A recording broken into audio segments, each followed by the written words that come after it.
નવાયાર્ડમાં છેલ્લા 15 દિવસથી ચાલતી ડ્રેનેજની ધીમી ગતિની કામગીરીને લઈને સ્થાનિકો હેરાન પરેશાન થઈ રહ્યા છે.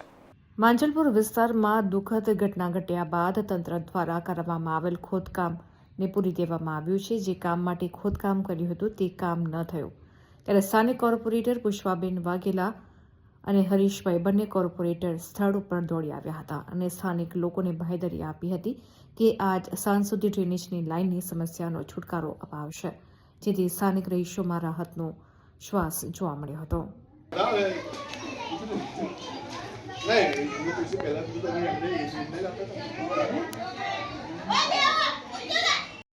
જોડાણ કર્યા પછી બે ત્રણ મકાનો ખોદીને પછી જ કામ કરે.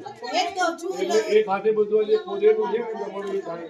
અમે એક કહું છું કેમ કે લોકોની ગટર લાઈન નળ લાઈન પણ આ એટલું મોટું કામ કરી દેવું એવું કેવું એ પહેલા જોવાનું હોય એ ભલે જોવાથી એમને એમ તમે બકડો પાડો તો એવું તો કઈ ચાલતું છે. રોજે રાતે આવતી હતી ગાડી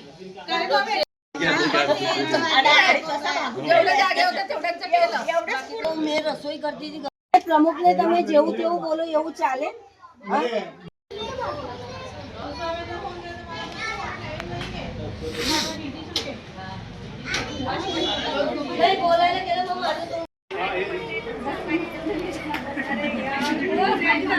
રાત્રે આવે છે, અમે તો રાહ જોઈ થાકી ગયા. કામગીરી પૂરી કરી છે.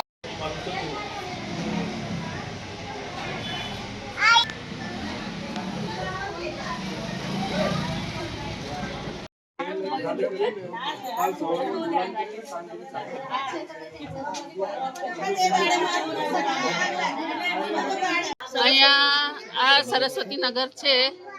અહીંયા આ રોડ બને છે તો બોલે ગટર લાઈન નાખી દઈશું અમે. તો ગટર લાઈન નાખવા માટે ખાડા ખોદ્યા. આજ 15-20 દાડા થયા તો એનો કંઈ નિકાલ જ નહીં. રોજે રાતે કે ગાડી આવવાની છે, ગટર કાઢવાની છે, માટી કાઢવાની છે. રોજે આજ 15 દાડા થયા ગાડી કંઈ આવતી નહીં, કામ કંઈ થતું નહીં. તો કાલે બૂમાબૂમ બપોરે થઈ અને કંઈ માંજરપુરમાં કંઈ ઘટના થઈ કે છોકરું પડ્યું કંઈ ખબર નહીં. એટલે આ લોકો આવ્યા હતા કે માણસો આવે છે ને ખાડા એમ પૂરાઈ દીધા 15-20 દાડા પછી. ગટર તો અડધી બે લીકેજ છે અને લીકેજ કરે. આમાં તો સારી હતી ગટર લાઈન, એ લીકેજ કરીને ગયા. હવે સારું કામ કરીને બગાડી ગયા. હા, બગાડીને ગયા.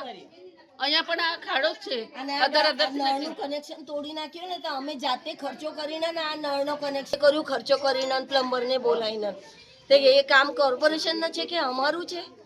ભલે અમે કરીએ પણ વ્યવસ્થિત. હવે આ બેનને તારીખ આપેલી છે, હવે 2 દિવસમાં એ થશે, ડિલિવરી થશે. તો આ ઘર અહીંથી ચાલીમાંથી નીકળ્યા એવી જગ્યા છે. અરે એ દિવસે આગ લાગેલી તો પેલા અમારા પ્રમુખ સાથે તમે જેવી તેવી વાત કરો છો.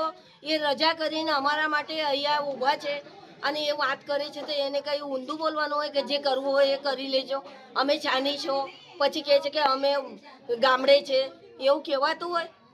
હા, આજે તમે અમારા માટે કશું કરીશું તો કાલે અમને ખબર નહીં. એ સાહેબ કહે છે અમે બહુ બધું ઓળ્યા, ત્યાર પછી એમને હાલ પૂરવા માટે લોકોને મોકલાયા. અમે ગાડીની રાહ જોઈએ છે તો એ ખાડા પૂરવા આવ્યા બધા.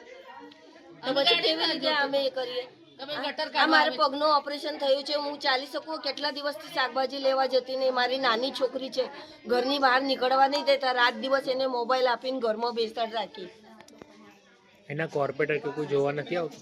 2 જણા આયા હતા, 2 જણા આયા હતા ને અમે બધા તૂટી પડ્યા ને ત્યાર પછી એ લોકો થોડા ઠંડા પડ્યા ને ત્યાર પછી આ ખાડો પૂરવા માટે મોકલાયું.